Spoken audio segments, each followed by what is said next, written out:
All right. And the scripture reading today is taken from Luke chapter 4, verse 23rd. I need to do one more thing. There we go. Jesus said to them, "Surely you will quote this proverb to me, 'Physician, heal yourself.'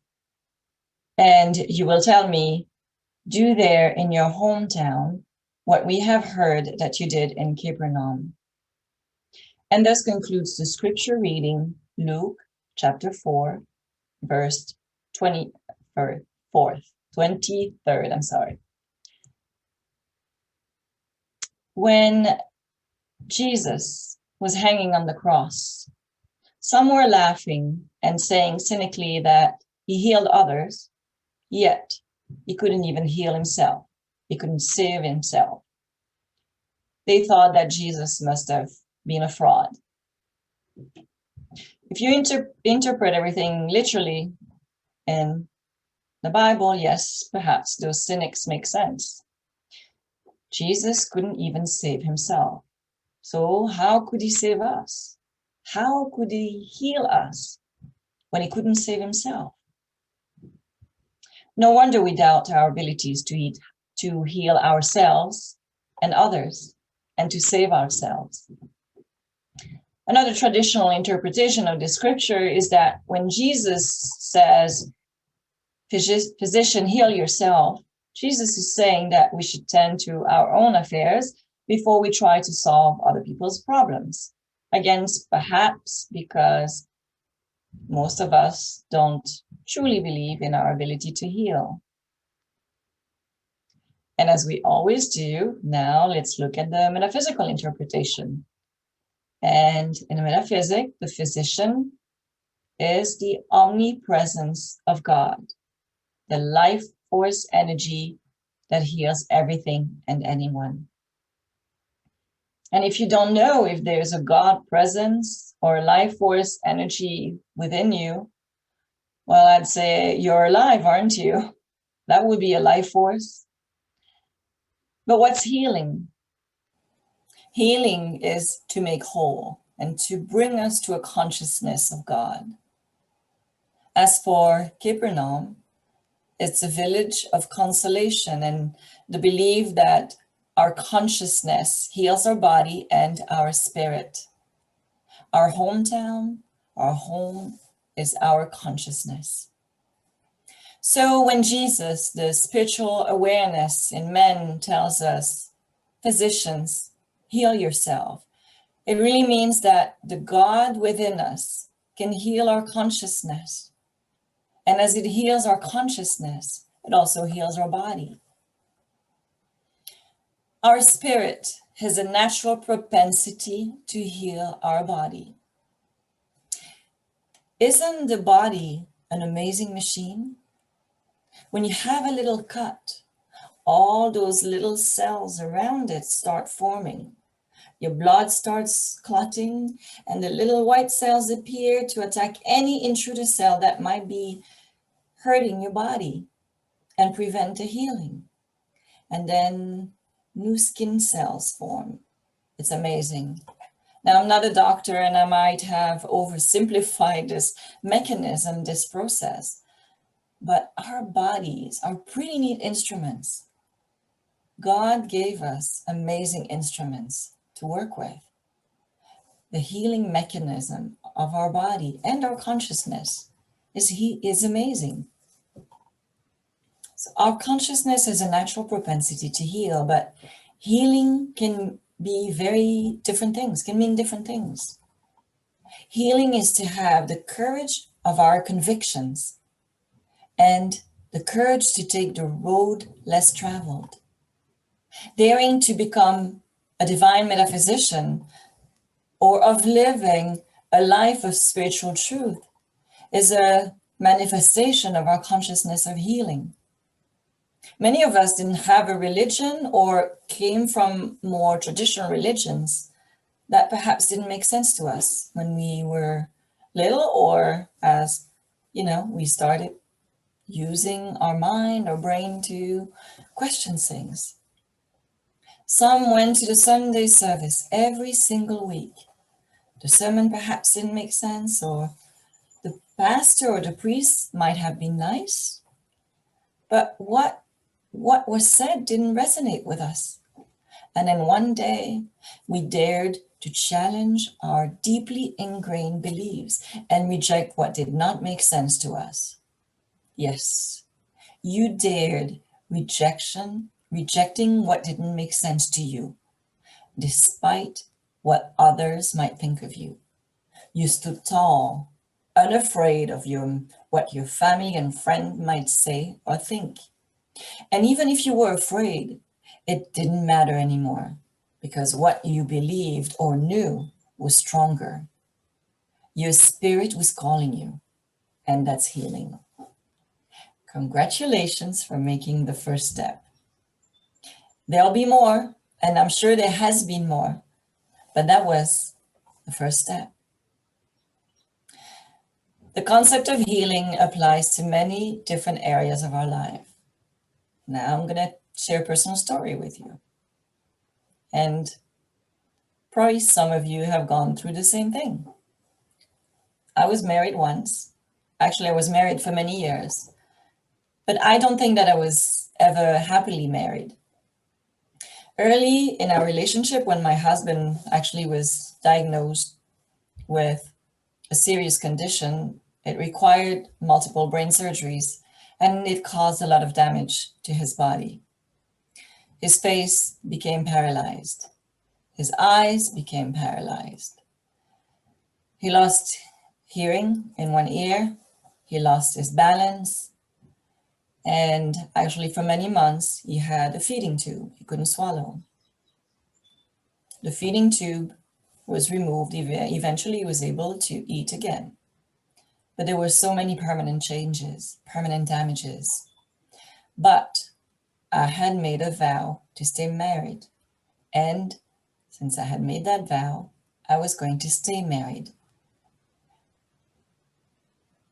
I had made that vow to him, to myself, and to his father. I felt that it was my duty to stay married and to take care of him, regardless of how I felt, regardless of how he treated me. And for a while I was depressed because of what had happened to him. I thought that I thought that God, that life had given up on me.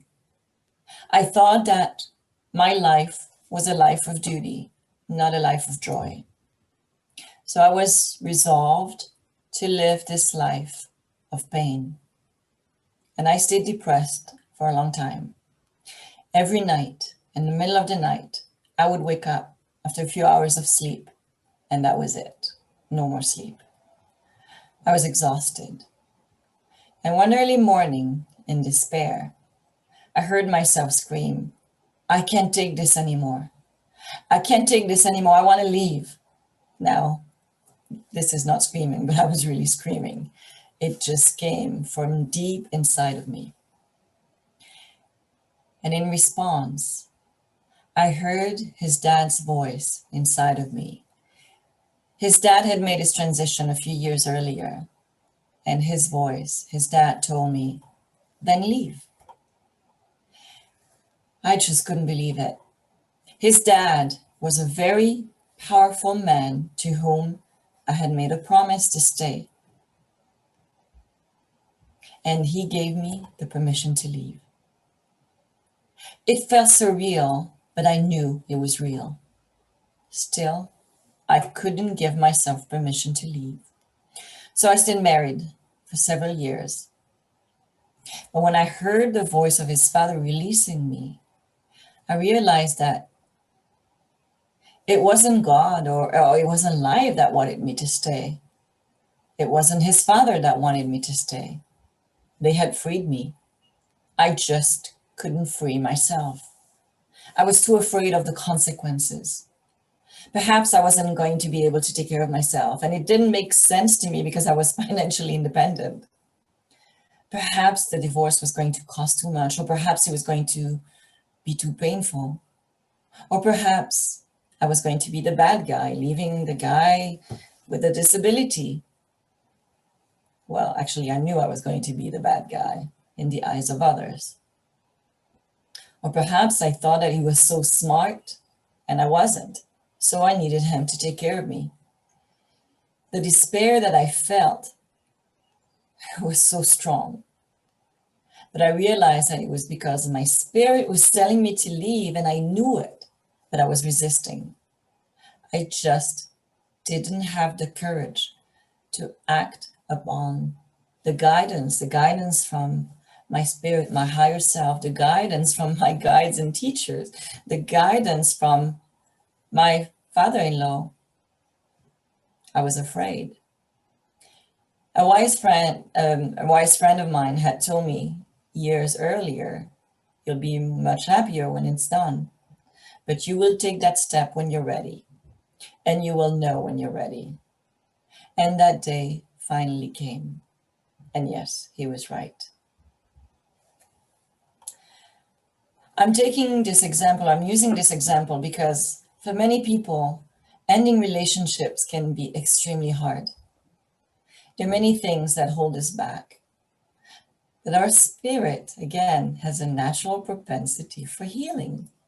Healing the wounds of the physical body, but also healing the wounds of the spiritual body, healing our minds, healing all aspects of ourselves.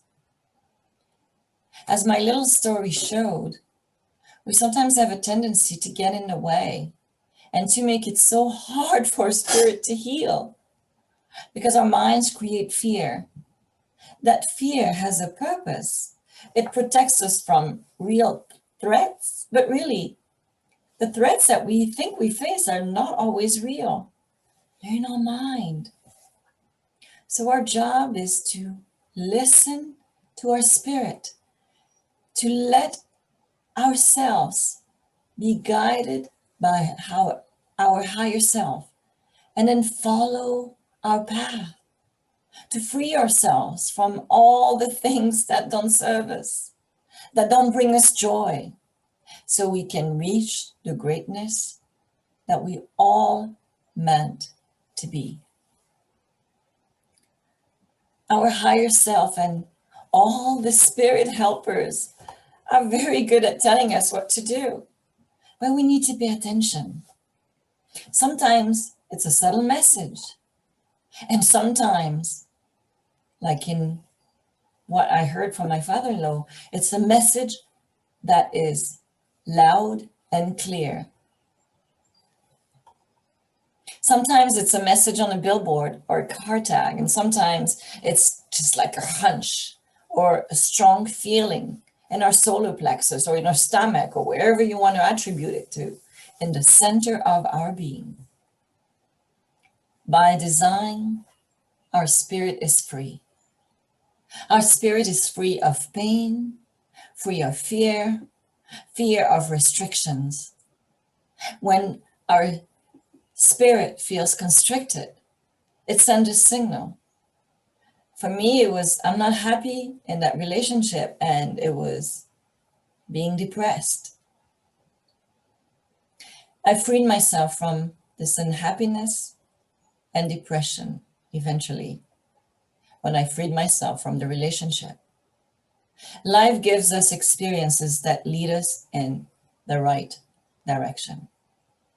Now I see those things differently. I see this relationship had a real purpose in my life. Yes, perhaps it was to guide my ex-husband through his own healing process, but it was also to learn to empower myself. Now, healing, the consciousness of healing that we have and the propensity for healing, the strong desire, is not only true for our personal growth, but also for our collective growth. Let's look at the Me Too movement that started a few years ago. That was the collective consciousness telling us, enough. Enough with the violence and abuse of women by men in positions of power. And then more recently, About a year ago, a 46-year-old Black man named George Floyd died, unable to breathe, under the knee of a white police officer. People said enough. Collectively, people said enough. Enough police violence against Black men and women. And just a few days ago, a jury found the police officer responsible and accountable for his death. And this is healing as well. Just like our becoming metaphysicians, it's the first step. More healing will take place if we allow it. Healing is listening to communities express themselves. Healing is listening to our spirit express itself. Healing is to go against norms and conventions to do the things that will make our spirit free and joyful. Have faith. Have faith that life has your back. Now, there's one group of people that always is in the back of my mind when I think of freeing yourself, empowering yourself. That's the LGBTQ community. What courage they display. What courage you displayed, my friends, as you came out and live life as yourself. I applaud you. Life wants you to be happy. Life wants you to be free. Life wants you to heal yourself. Physicians, metaphysicians, heal yourself.